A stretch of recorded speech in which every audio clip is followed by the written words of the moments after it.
పోతన భాగవతము వరాహావతారం స్థితి గర్భంబు ధరించుట ఘనపుణ్యుడు నన్వయ పావనుడగు అత్పుణ్యతముని వరకీర్తిలతల్ వనజ భవాండోదర మెల్లను నిండగ బర్రు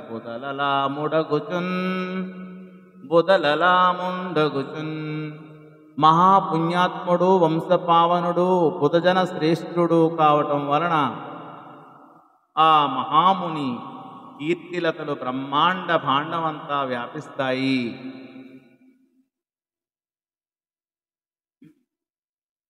వామలోచన వినుము దుర్వర్ణ హేమగ్ని పుటమున పరిశుద్ధమై వెలుంగునట్టు దుష్టాత్మ సంభవుడయ్యు వంశ పావనుడగు హరిపాద భక్తుడగుట.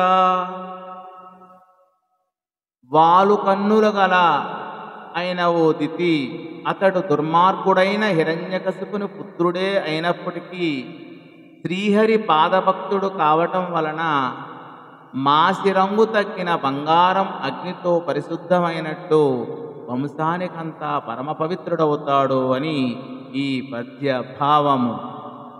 అంచితాష్టాంగయోగి క్రియాకలాపు లైన యోగీశ్వరులం మహానుభావున తులశీల స్వభావ విజ్ఞాన సరణి తాము జరియంప ఆత్మల దళతురెప్పుడు. శ్రేష్టమైన అష్టాంగ యోగ క్రియలలో ఆరితేరిన మహాయోగీశ్వరుడు సైతము ఆ మహానుభావుని సత్ప్రవర్తనకు సాధు శీలానికి మురిసిపోయి ఆయన అడుగు జాడలలో తాము కూడా నడవాలని తమ మనస్సులలో నిత్యము కోరుకుంటారు అని ఈ పద్య భావం. ఆ మహితాత్మకుండు సుగుణాంబుది భాగవతోత్తముండు లక్ష్మీ మహిళాదినాదు తులసీ దళాము పరేశునాత్మహుక్తామర సంభు నందు ప్రమదంబున నిల్పి తదన్య వస్తువం దామదిలో హసించు హరిదాస్య విహార వినిశ్చితాత్ముడై.